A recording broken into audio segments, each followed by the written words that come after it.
आदरणीय आर्य बंधुओं, माताओं, बहनों, इस कार्यक्रम का कुशल संचालन कर रहे आर्य जगत के बड़े ही उच्च कोटि के विद्वान कार्यकर्ता, समर्पित देशभक्त सम्माननीय लखनलाल आर्य जी पूरे भारतवर्ष में कोरोना काल के समय से जो इन्होंने एक व्यवस्था बनाई है, ये व्यवस्था आज तक चल रही है और हम लोगों को घर बैठे विद्वानों के विचार सुनने को मिल रहे हैं। इस अद्भुत कार्य के लिए मैं लखनलाल जी का बहुत बहुत धन्यवाद करता हूं,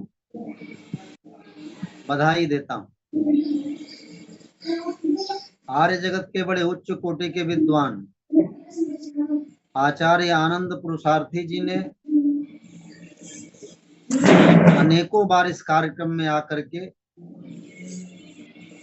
प्रेरणा दिया, मार्गदर्शन दिया। उन्हीं की प्रेरणा से आज मैं आपके समक्ष उपस्थित हो पाया हूं। यूं तो लखनलाल जी ने अनेकों बार मुझे सूचना दी, लेकिन ऐसी व्यवस्था नहीं बन पाई थी कि मैं जुड़ पाता, पर आज आचार्य जी का आशीर्वाद मिला। मैं मजबूर हो गया कि नहीं, लखनलाल जी के उत्साह को बढ़ाना चाहिए और इस कार्यक्रम से जुड़ने से बहुत सारा लाभ हमें प्राप्त होता है। आज जो विषय, जिस विषय पे मैं चर्चा करने जा रहा हूँ,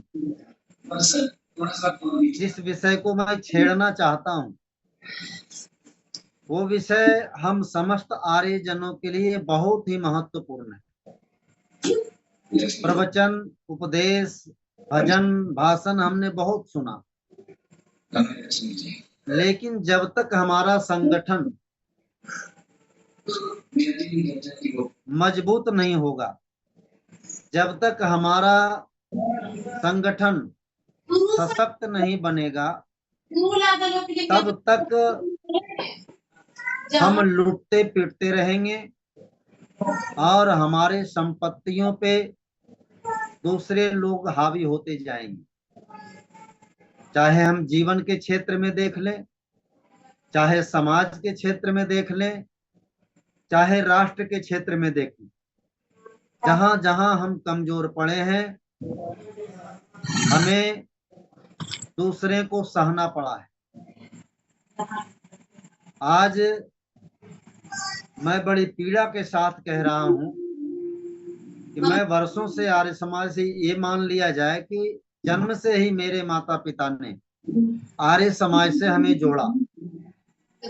बच्चा था उस समय, हर रविवार को मेरी माता जी मुझे स्नान आदि करवा करके मेरे भैया के साथ हाथ पकड़ के भिजवा देते थे, जाओ आर्य समाज।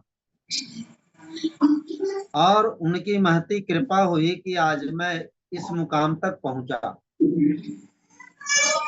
जिस आर्य समाज के हम सब काम करने वाले कार्यकर्ता हैं, आज उस आर्य समाज के संदर्भ में चिंतन करने की आवश्यकता है। महर्षि दयानंद सरस्वती, जिन्होंने आर्य समाज की स्थापना बड़ी निष्ठा के साथ की, और आर्य समाज स्थापना का एकमात्र उद्देश्य था वेदों का प्रचार।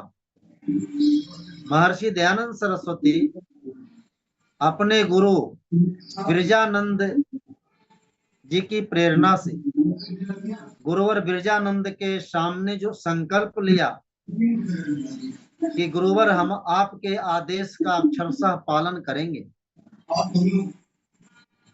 उस संकल्प को आप याद करें। जब गुरुवर बिरजानंद के जीवन को पढ़ें और महर्षि दयानंद के प्रारंभिक जीवन को पढ़ें, तब ज्ञात हो जाएगा कि व्यवस्था महर्षि दयानंद सरस्वती ने गुरुवर बिरजानंद के सामने संकल्प लेकर के संसार को दिया। अपने गुरु के समक्ष जो संकल्प उन्होंने लिया, जीवन पर्यंत उस संकल्प को पूरा करने के लिए आगे बढ़ते रहे, संसार में घूमते रहे, संसार को संदेश देते रहे। क्या आज हम अपने हृदय पे हाथ रख करके यह कह सकते हैं कि जिस गुरु ने हमें ज्ञान दिया,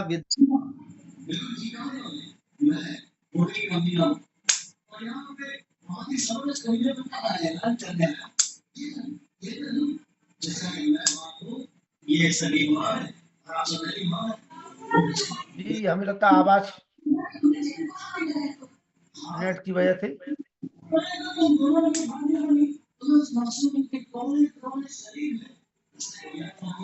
जी डॉक्टर वेद प्रकाश शर्मा जी, मेरी आवाज तो आ रही है? संस्कार दिया, जिस गुरु के माध्यम से उस गुरु के आदर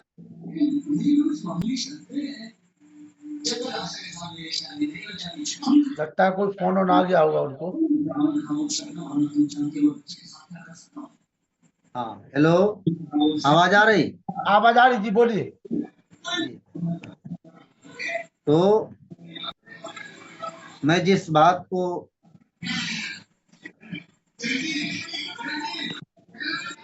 फोटो नहीं आ रहा, वीडियो को टच करिए, हम यहाँ से खोल रहे हैं।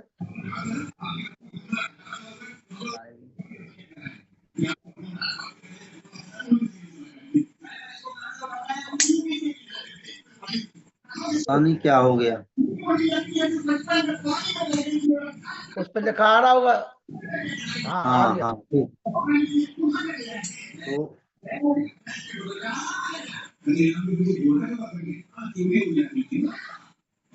हाँ, मैं ये कह रहा था कि आज हमें अपने गुरु, अपने आचार्य के बताए मार्ग पर चलने की आवश्यकता है। आर्य समाज एक ऐसा संगठन है, पूरे संसार में, पूरी दुनिया में मात्र केवल आर्य समाज एक ऐसा संगठन है जिसके माध्यम से हम संसार को सही दिशा निर्देश दे सकते हैं, मनुष्य को मनुष्य बनने की प्रेरणा दे सकते हैं।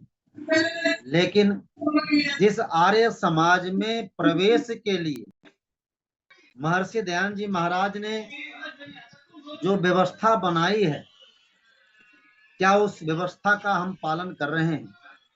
आज ये चिंतन का विषय है। मैं जहां भी जाता हूं प्रवचन करने, निश्चित रूप से एक सत्र में मैं इस बात को रखता हूं, क्योंकि आज इसकी आवश्यकता है।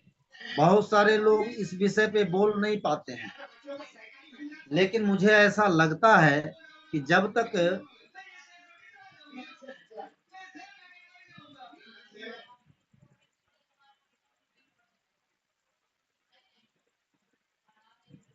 आर्य समाज को हम फल नहीं बनाएंगे और जब तक संगठन मजबूत नहीं होगा, हम वेदों का प्रचार खुल करके नहीं कर सकते। इसलिए इस बात को छेड़ना पड़ता है। स्वामी दयानंद जी महाराज ने आर्य समाज का पौधा लगाया। आज के समय में लगभग 150 वर्ष होने वाले हैं, अगले वर्ष आर्य समाज की स्थापना के। हम 150वां वर्षगांठ में प्रवेश करने जा रहे हैं। 150 वर्षों में हमने क्या खोया, क्या पाया, ये चिंतन करने की आवश्यकता है। मैं ये मानता हूं कि मैं इतना बड़ा हुआ हूं, आज तक आर्य समाज के माध्यम, दूसरे संगठन को हम जब देखते हैं तो सारे संगठन लोग अपने सदस्यता अभियान चलाते हैं, लेकिन आर्य समाज में मैंने आज तक सदस्यता अभियान चलाते नहीं देखा। आर्य समाज के प्रधान, आर्य समाज के मंत्री इस प्रकार की योजना बनाए जिससे आर्य समाज का सदस्यता अभियान चले और अन्य लोगों को आर्य समाज से कैसे जोड़े, इस पर कभी कोई चिंतन करे, ऐसा मैंने कभी नहीं देखा। लेकिन इस पर प्रयास करने की आवश्यकता है। देखिए, ऐसा जब नहीं, ये इस पर जब हम चिंतन नहीं करेंगे तो हमारे समाज में गैर आर्य समाजी लोग हावी हो जाएंगे और हमारी संपत्ति का नुकसान करेंगे। जिस कार्य के लिए महर्षि दयानंद सरस्वती ने आर्य समाज का निर्माण किया था। अगर गलत लोग आ जाएंगे तो हमारा कार्य अवरुद्ध हो जाएगा। एक उदाहरण मैं देता हूँ। आर्य समाज को पवित्र रखना है तो जैसे एक घर बनता है, बहुत बढ़िया घर हमने बना लिया, उसमें हमने गृह प्रवेश भी कर लिया, लेकिन उस घर में रहने के लिए एक आचार संहिता होनी चाहिए। पहले हम जब बच्चे थे तो हम जब शाम को बाहर रहते थे तो घर में खोज प्रारंभ हो जाती थी कि मेरा बेटा कहाँ गया, कहाँ बैठा हुआ है, किधर गया, क्यों नहीं आया, आज शाम के 5 बज गए, 6 बज गए, अभी तक मेरा बेटा घर नहीं आया, अभी तक मेरी बेटी घर नहीं आई। अगर नहीं पहुंचते थे तो लोग खोजते थे, खोजने के लिए निकल पड़ते थे, पिताजी माताजी की मेरा बच्चा कहाँ है, क्योंकि घर की एक आचार संहिता होती थी कि इतना बजे मेरा बच्चा आएगा, घर में जलपान करेगा और उसके बाद पढ़ने के लिए बैठेगा। ये व्यवस्था थी। आज वो व्यवस्था समाप्त हो गया। आर्य समाज में भी ऋषि दयानंद जी महाराज ने आर्य समाज बना करके आर्य समाज के सिद्धांत दिए, आर्य समाज के नियम दिए, आर्य समाज के उद्देश्य, आर्य समाज के उद्देश्यों की प्राप्ति के लिए ऋषि दयानंद ने भागीरथ पुरुषार्थ किया है। और जब आर्य समाज बन गए, आर्य समाज के नियम बन गए, तो उन नियमों को और संसार में विस्तार करने के लिए, उसके प्रचार और प्रसार के लिए,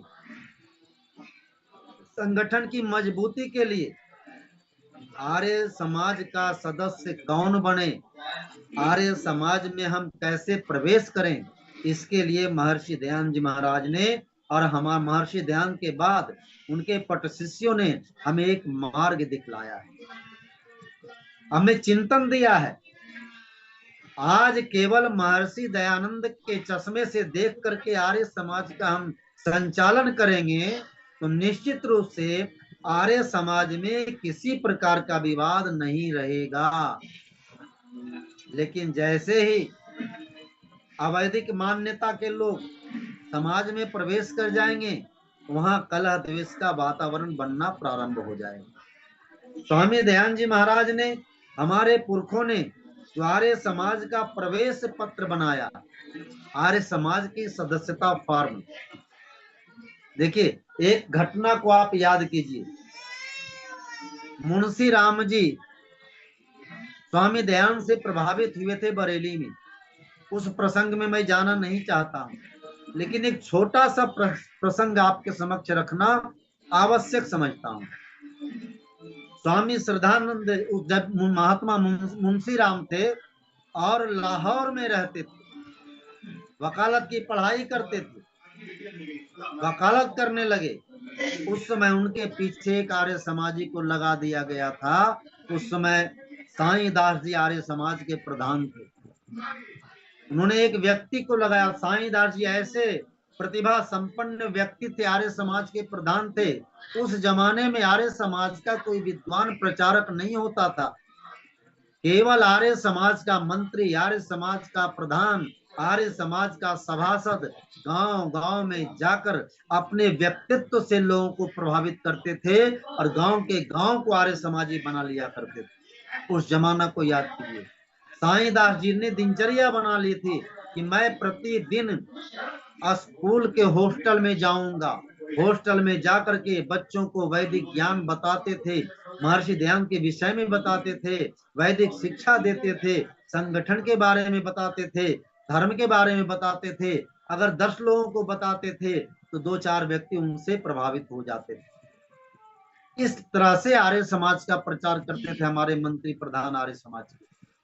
तो साईं दास ने देखा कि मुंशी राम बड़े ही प्रतिभा संपन्न व्यक्ति हैं, तो मुंशी राम के पीछे एक व्यक्ति को लगा दिया गया और मुंशी राम प्रत्येक रविवार को आर्य समाज के साप्ताहिक सत्संग में आने लगे। आते आते उनके जीवन में ऐसा रंग चढ़ा ऋषि दयानंद का, वैदिक सिद्धांतों का, वैदिक मंतव्यों का। एक दिन अचानक जब आर्य समाज लाहौर का उत्सव हो रहा था, उन्होंने कहा कि आज मैं आर्य समाज की सदस्यता स्वीकार करूंगा। जो व्यक्ति को साईं लाला साईं दास जी ने लगाया था, वो व्यक्ति दौड़े दौड़े लाला साईं दास जी के पास जाते हैं और कहते हैं, प्रधान जी, मैं सफल हो गया हूँ मुंशी राम को आर्य समाजी बनाने में। कहा क्या हुआ? कहा मुंशी राम जी ने आर्य समाज की सदस्यता स्वीकार करना मान लिया है। उसके बाद मुंशी राम जी फॉर्म भरते हैं और आर्य समाज के सत्संग में आते हैं। रात में प्रवचन होता है विद्वान का, सुनते हैं और कहते हैं कि मुझे भी 5 मिनट बोलने के लिए दिया जाए। बंधुओं, माताओं, बहनों, आप चिंतन कर लो, आप विचार कर लो। जो व्याख्यान मुंशी राम जी ने उस मंच पे दिया है, वो आज के आर्य समाजियों के लिए प्रेरणा का विषय है। अगर मुंशी राम जी के जीवन से, उस प्रसंग से अगर हम प्रेरणा ले लें, तो निश्चित रूप से हम व्यक्तिगत रूप से भी आर्य समाजी अनगिनत लोगों को बना सकते हैं। मुंशी राम जी ने सीधे सीधे मंच से जो व्याख्यान दिया, उसमें एक शब्द उन्होंने कहा था कि भाड़े के टट्टुओं से आर्य समाज का प्रचार नहीं होने वाला, वेदों का प्रचार नहीं होने वाला। वेदों के प्रचार के लिए तो चरित्रवान विद्वान की आवश्यकता है। वेदों का प्रचार हम सब मिलकर के कर सकते हैं। आप स्वामी श्रद्धानंद के जीवन चरित्र को पढ़ करके देख लेना। और उस समय जो व्याख्यान स्वामी श्रद्धानंद जी, जब मुंशी राम उस समय थे, उन्होंने दिया था, लाला साईं दास जी ने कहा था, ये नौजवान अस्प्रिट है, अस्प्रिट, आर्य समाज में आया है, या तो आर्य समाज का को डुबाएगा या आर्य समाज को उगा देगा। लेकिन बंधुओं, मुंशी राम ने आर्य समाज को डुबाया नहीं। जो अस्प्रिट उनके जीवन में तैयार हुआ था, महर्षि दयानंद की प्रेरणा से स्वामी श्रद्धानंद बन जाते हैं और स्वामी श्रद्धानंद बन करके सुखदेही आंदोलन चलाते हैं, गुरुकुल कांगड़े का निर्माण करते हैं। जिस जमाने में महिलाओं को वेद पढ़ने का अधिकार नहीं था, उस जमाने में महिला कन्या विद्यालय खोल करके अपनी बेटी का दाखिला करवाते हैं और कन्याओं के लिए शिक्षा का मार्ग प्रशस्त कर देते हैं। इस प्रकार से हम आर्य समाज के सदस्य बन लोग, जब उन्हें पता हो जाता था कि अब मैं आर्य समाज के नियमों के अनुकूल चलने का सामर्थ्य प्राप्त कर लिया हूं, मैं आर्य समाज के नियमों पर चल सकता हूं, उन्हें कॉन्फिडेंस हो जाता था, आत्मविश्वास होता था, तब आर्य समाज के मंत्री से कहते थे, मुझे प्रवेश पत्र लाइए और मैं आर्य समाज का सदस्यता ग्रहण करूंगा। अब देखिए, सदस्यता फॉर्म में जो वर्णित है, मैं उसे आपके समक्ष रखना चाहता हूं। विडंबना ये है, पूरे भारतवर्ष में, तो बिहार से आता हूं और बिहार में मैंने आर्य समाज का कार्य किया है, आज भी कर रहा हूं। एक प्रचारक के रूप में भी प्रवचन करने जाता हूं और उससे बड़ी बात है, एक कार्यकर्ता के रूप में, संगठनकर्ता के रूप में कार्य करता हूं। बिहार का कोई भी आर्य समाज हमसे अछूता नहीं, लेकिन दुख इस बात का है कि बहुत सारे आर्य समाज के मंत्री और प्रधान के हाथों में भी आर्य समाज का नियमावली नहीं होता है। वे नियम उपनियम के बारे में नहीं जानते हैं। आप कल्पना कीजिए, महर्षि दयानंद जी महाराज ने कहा कि वेदों को पढ़ो, वेद मंत्रों को पढ़ो और मंत्रों के अर्थ को अपने जीवन में उतारने का प्रयास करो। जब मंत्र के अर्थ को जीवन में नहीं उतारेंगे तो उन मंत्रों का हमारे जीवन से कोई लेना देना नहीं होगा, वो बोझ के सदृश हो जाएगा। उसी प्रकार से आर्य समाज के नियम बने हैं, आर्य समाज के उपनियम बने हैं। जब तक नियम को जान करके उपनियम के माध्यम से अपने जीवन में इसे समावेश नहीं करेंगे, तब तक हम सच्चे आर्य और सच्चे आर्य समाजी नहीं बन सकते। कुछ लोग को जब हम कहते हैं तो कहते हैं कि सत्यार्थी जी वर्तमान समय में ये संभव नहीं है।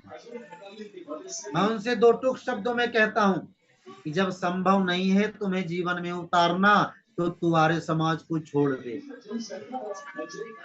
काहे को लिए बीड़ा उठाए हुए कि मैं आर्य समाज का रक्षक हूं। आप कल्पना कीजिए, देश में जो स्वच्छता अभियान चला प्रधानमंत्री के द्वारा, कोई भी व्यक्ति ये विश्वास नहीं कर रहा था कि इतना देश इतना स्वच्छ हो जाएगा, स्वच्छता अभियान से पूरा देश पवित्र हो जाएगा, किसी को कल्पना नहीं थी। लेकिन एक व्यक्ति ने सरकारी स्तर पे घोषणा किया और पूरे भारतवर्ष को इसका लाभ मिला और पूरे भारतवर्ष में स्वच्छता अभियान चल दिया। आज गांव गांव में स्वच्छता अभियान जारी है। पूरा भारत स्वच्छ, गंदगी कहीं दिखाई नहीं देता, और जहां दिखाई देता है वहां लोगों की अकर्मण्यता के कारण दिखाई देता है। तो ये कभी ये नहीं बोलना चाहिए कि ये संभव नहीं है। असंभव कुछ भी नहीं है, हर चीज संभव है। आवश्यकता है संकल्पित होकर हमें करने की। स्वामी हमारे पूर्वजों ने लिखा है, आर्य समाज का प्रवेश पत्र जो बनाया है उसमें स्पष्ट लिखा हुआ है, सेवा में मंत्री जी सादर नमस्ते। मैं प्रसन्नता पूर्वक आर्य समाज के उद्देश्यों को जो नियमों में वर्णित है, आर्य समाज के उद्देश्य जो आर्य समाज के नियम में वर्णित है, और हम प्रत्येक सप्ताह साप्ताहिक सत्संग में उसका पाठ करते हैं। तो जो वर्णित है तथा मंतव्यों और सिद्धांतों को जो वेदों में वर्णन किए गए हैं, जो ऋषि दयानंद के ग्रंथों में वर्णित है, उसे मानता हूँ। जो सदस्य बनने जा रहा है, डायरेक्ट कोई सदस्य नहीं बनता। आजकल क्या है ना, कुछ हमारे आर्य समाज के अधिकारी बंधु सोचते हैं कि किसी को सदस्य बना लेंगे तो हमारी कुर्सी खिसक जाएगी। भैया कुर्सी खिसे इतना आसान नहीं है वहां तक पहुंच जाना। पहले महीना, 2 महीना, साल भर, 2 साल आर्य समाज में आने के लिए सिखाइए उसको। भैया निवेदन करो, आर्य समाज आओ तो जरे साप्ताहिक सत्संग में थोड़ा भाग तो ले लो। उसकी विधि व्यवस्था में आप आओ, यज्ञ में आहुति दो, धर्म कर्म को समझो, अपने जीवन को समझो, अपने देश को समझो, महर्षि दयानंद को समझो। जब व्यक्ति इतना कार्य कर लेगा साल 2 साल में, तब ये सदस्यता जो प्रवेश पत्र है वो व्यक्ति स्वेच्छा से कहेगा कि मैं इन मंतव्यों को मानता हूँ, मुझे प्रवेश पत्र दिया जाए। तब उस व्यक्ति को प्रवेश पत्र दिया जाता है और व्यक्ति प्रवेश पत्र भरते हुए ये संकल्प लेता है कि मैं दयानंद ऋषि दयानंद के ग्रंथों को अपने जीवन में उतारूंगा और उनके अनुकूल सदाचार पूर्वक, ध्यान दीजिए, उनके अनुकूल सदाचार पूर्वक आचरण स्वीकार करता हूँ। इसके अनुसार महर्षि दयानंद के विचारों और सिद्धांतों के अनुसार मुझे आर्य समाज के सदस्यता प्रदान करने की कृपा करें।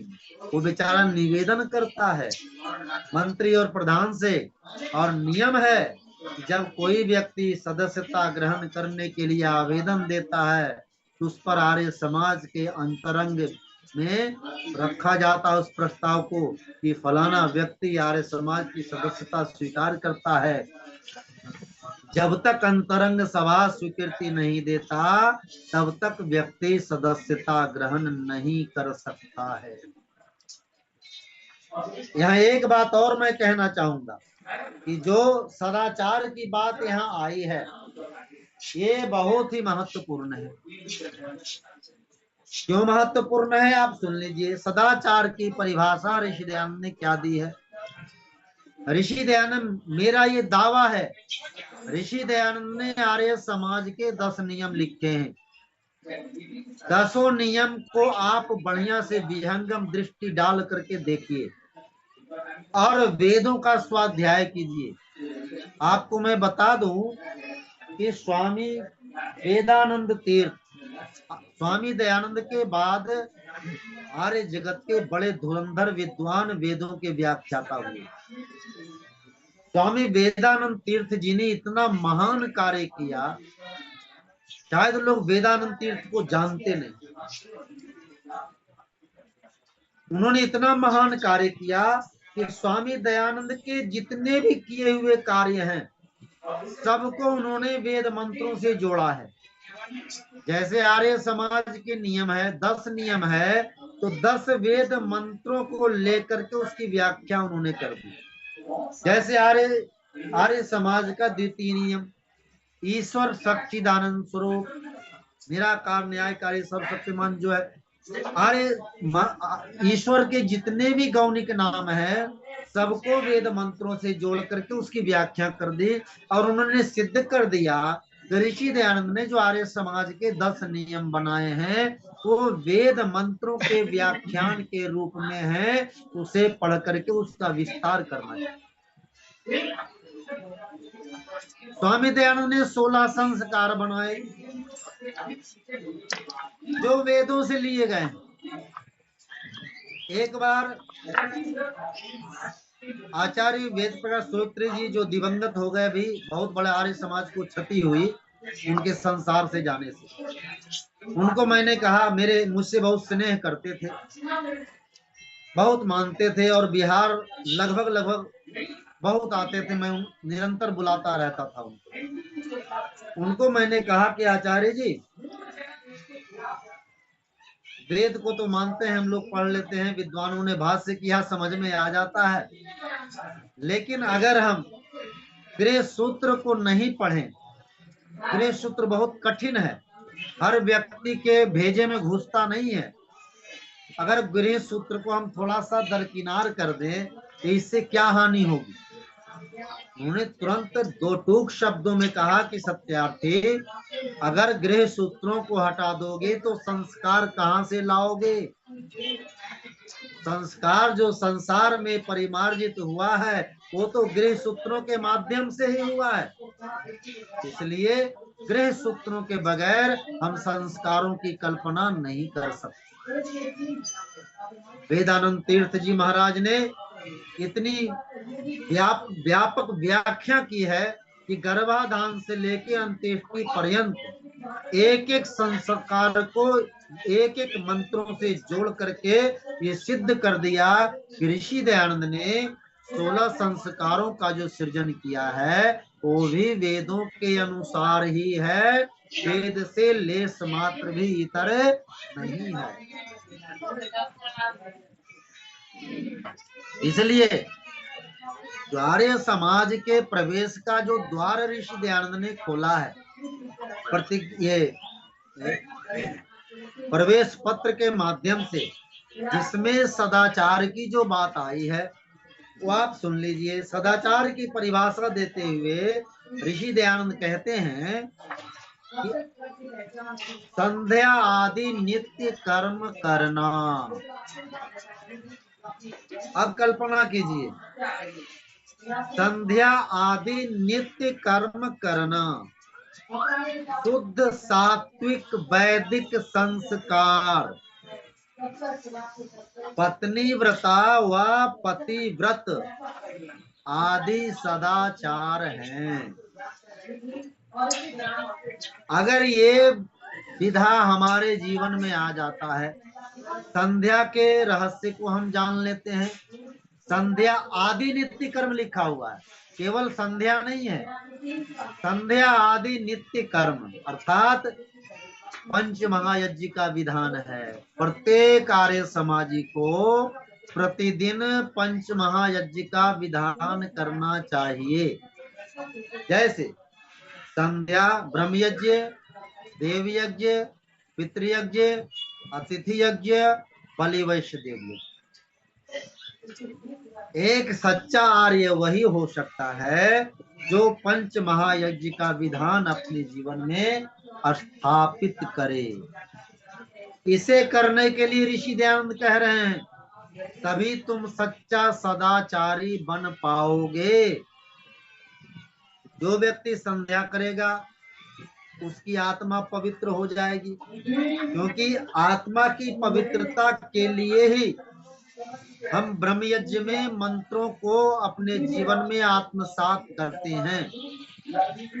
सबसे पहला मंत्र जो संध्या का हम पढ़ते हैं, सन्नो देवी रविष्ठया आपो भवन्तु पीतये तयो रवि स्रवंतु न।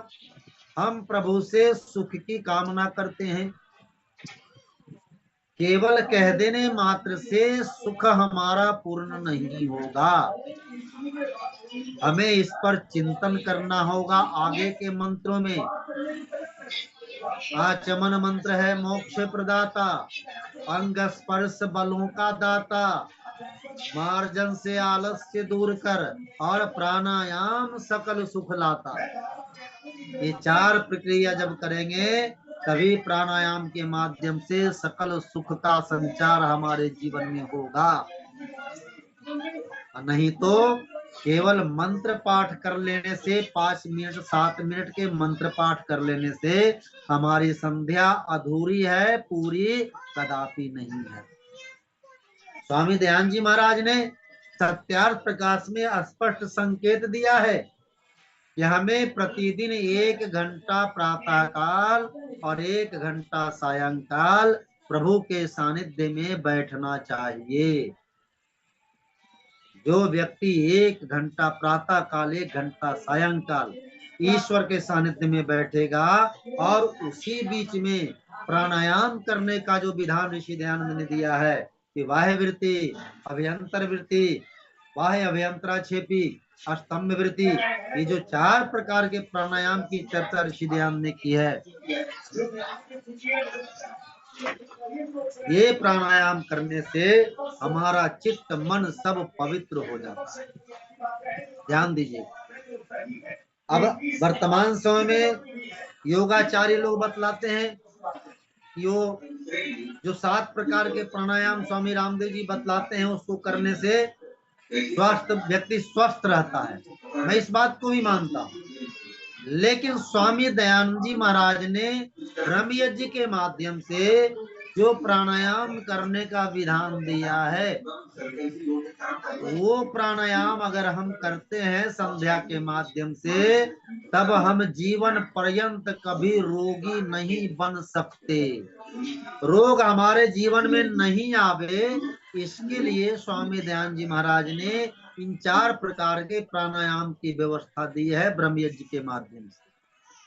और अगर रोग आ जाए, हमारे जीवन में रोग का प्रादुर्भाव हो जाए, तब कहा जाता है वो प्राणायाम करो जो बाबा रामदेव बतला रहे हैं। कौन कौन से प्राणायाम है वो सब लोग जानते हैं वो। लेकिन अगर निरोग रहना है तो ये 4 प्राणायाम जो ऋषि दयानंद जी महाराज ने बतलाया है ब्रह्म यज्ञ के माध्यम से करने के लिए, वो सारा प्राणायाम आपको करना होगा, तब बिल्कुल स्वस्थ और समृद्ध रहेंगे। ये व्यवस्था है ब्रह्म यज्ञ की। अंत में है धर्मार्थ काम मोक्षा नाम सद्य सिद्ध भवेना। और जब हमारी संध्या पूर्ण होगी तभी धर्म अर्थ काम और मोक्ष की प्राप्ति होगी, तभी हमारा जीवन सफल होगा। इतनी बढ़िया व्यवस्था ऋषि दयानंद ने दी है। इसलिए यहाँ कहा जा रहा है संध्या आदि नित्य कर्म करना, ये व्यवस्था है। संध्या आदि नित्य कर्म करना। तो पहले ब्रह्म यज्ञ करके अपने आप को मजबूत कीजिए, अपने आप को सबल बनाइए, क्योंकि अगर रोगी हो जाएंगे तो हम संसार में कुछ भी नहीं कर पाएंगे। इसलिए पहले अपने आप को सबल बनाइए, मजबूत बनाइए। ऋषि दयानंद ने आर्य समाजियों को बहुत मजबूत बनाया है, बहुत मजबूत बनाया, बहुत सबल बनाया और बहुत सफल भी बनाया है। महर्षि दयानंद जी महाराज ने बड़ी कृपा की हमें स्वस्थ रहने की। ब्रह्म यज्ञ का विधान,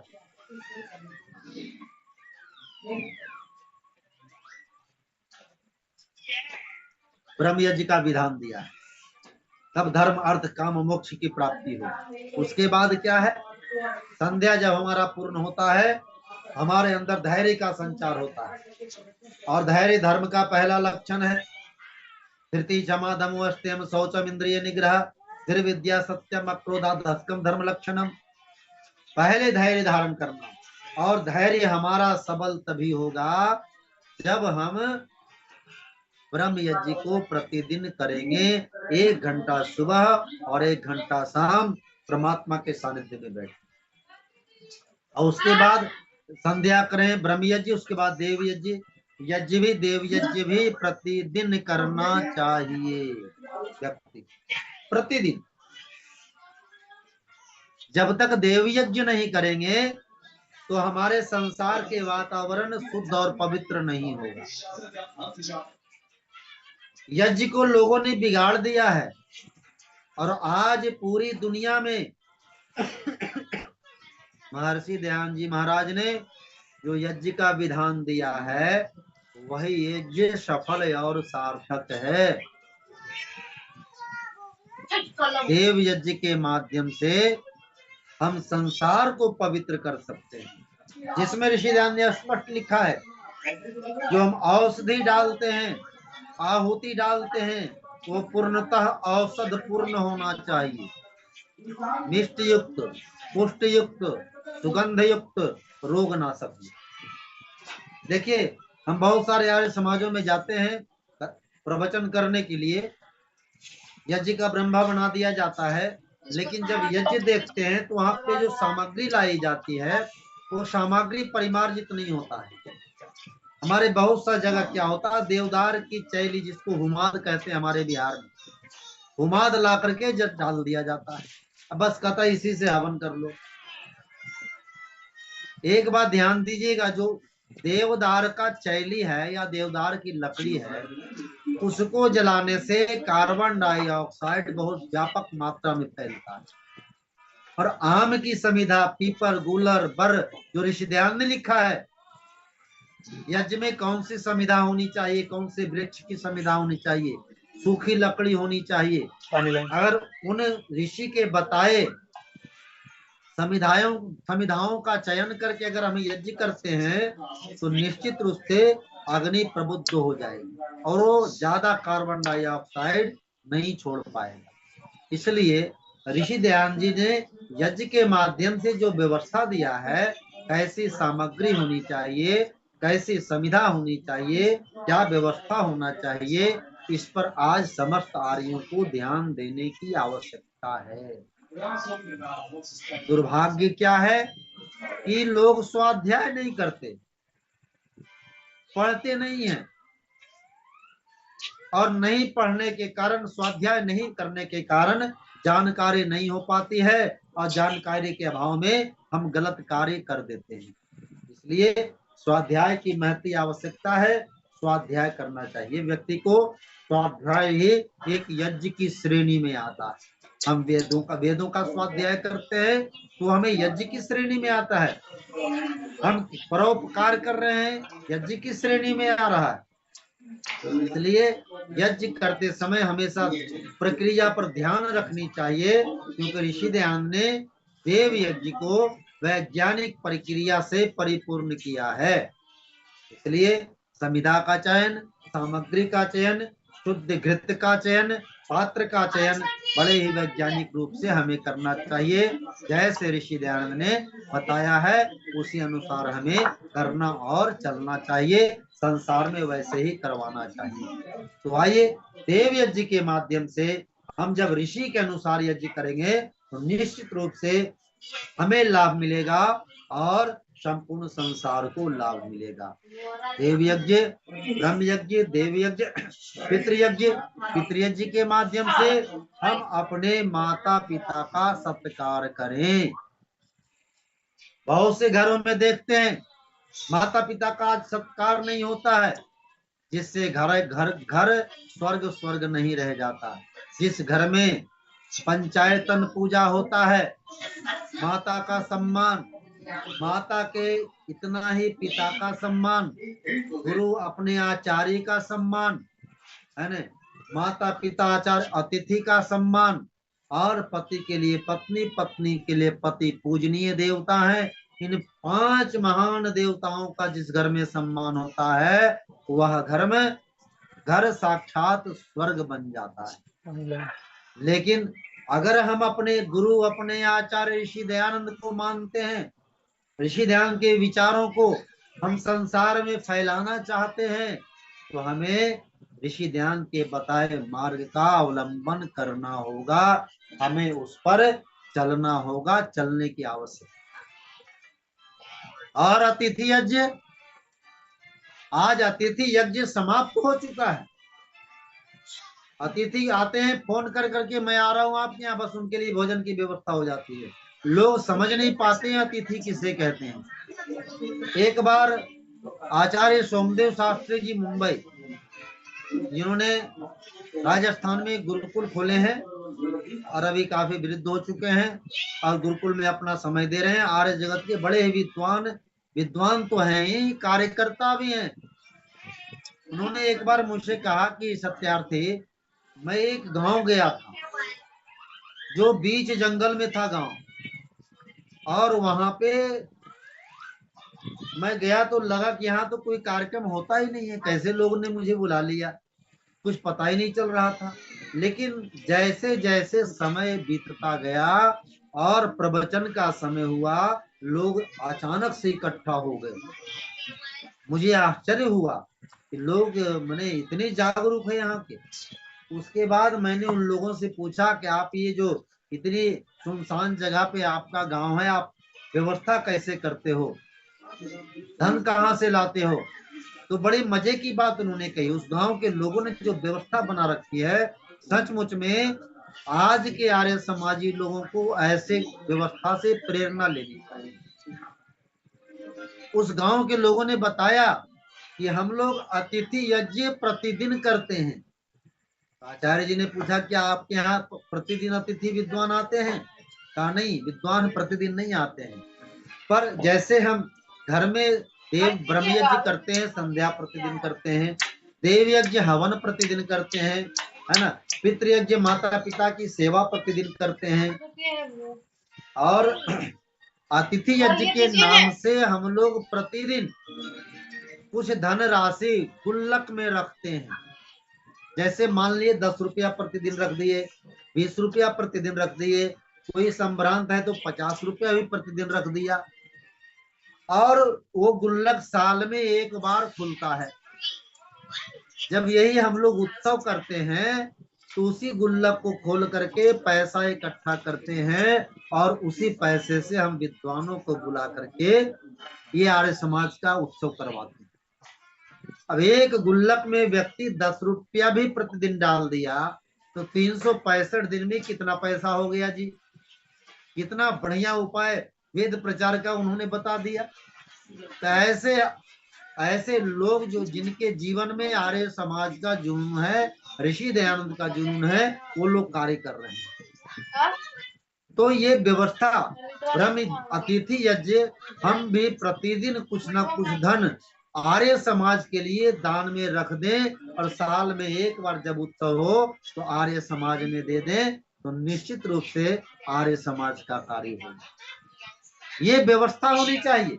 इसीलिए ऋषि दयानंद ने आर्य समाज के प्रवेश पत्र में जो ये सदाचार की परिभाषा दी है वो ये है कि संध्या आदि नित्य कर्म अर्थात पंच महायज्ञ को करने वाला व्यक्ति ही सच्चा आर्य समाजी हो सकता है, और वही आर्य समाज में प्रवेश करने की योग्यता रखता है। सदाचार की पहली परिभाषा। दूसरी बात आगे जो ऋषि ने लिखा है, नित्य कर्म। हमारा नित्य कर्म भी पवित्र होना चाहिए। जैसे वेदों के माध्यम से, उपनिषदों के माध्यम से, धर्मशास्त्रों के माध्यम से हमारे जीवन की एक आचार संहिता होती है। जैसे हमारा देश बना, संविधान बना, संविधान के अनुसार देश चलता है। सृष्टि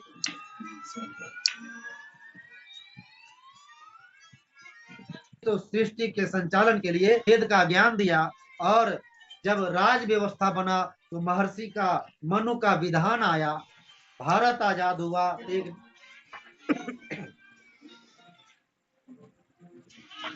एक नया संविधान बना जिसके माध्यम से देश चलता है। उसी प्रकार से हमारे अपने जीवन को चलाने के लिए आचार संहिता का निर्माण हुआ है। हमें कितना बजे उठना है, उठ करके क्या करना है, और दिनचर्या कैसे करना है, कितना बजे जलपान करना चाहिए, कितना बजे भोजन करना चाहिए, दिन भर में कितना पानी पीना चाहिए, है न, अपने माता पिता परिजन मित्र जन से क्या व्यवहार करना चाहिए, कितना बजे हमें सोना चाहिए, भोजन के कितना देर बाद हमें सोने की आवश्यकता है न, ये सारी एक आचार संहिता हमारे ऋषियों ने दिया है। जब तक इस आचार संहिता, जिसको हम नित्य कर्म कहते हैं, अगर नित्य कर्म हमारा पवित्र रहा, ब्रह्म यज्ञ के माध्यम से हमने अपने जीवन के नित्य कर्म पवित्र कर लिए, तो सच्चा आर्य समाजी कहलाने की योग्यता हमने धारण कर लिया है। अगर नित्य कर्म हमारे जीवन में नहीं उतरा, हम वेदानुकूल आचरण नहीं किए, तो बंधुओं माताओं बहनों, हम संसार में ढिंढोरा पीटते रह जाएंगे, लेकिन हम आर्य बनने की योग्यता हासिल नहीं कर सकते। ये नित्य कर्म बहुत महत्वपूर्ण है। आज लोग क्या होता है, लोग कोई 10 बजे उठता है, कोई मतलब कि 12 बजे उठता है, रात रात भर टीवी देखता है, रात भर फैक्ट्रियों में लोग काम करते हैं और दिन में सोते हैं। ये दिनचर्या नहीं है, ये नित्य कर्म नहीं है।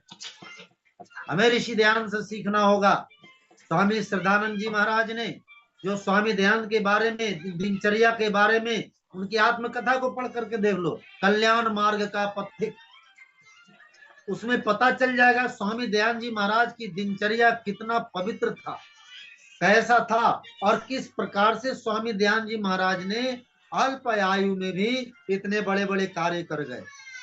ये नित्य कर्म का प्रभाव था। स्वामी दयानंद के जीवन में कभी आलस्य नहीं होता था। इसलिए बंधुओं माताओं बहनों, नित्य कर्म पर हमें ध्यान देना चाहिए। आगे क्या आता है, शुद्ध सात्विक वैदिक संस्कार।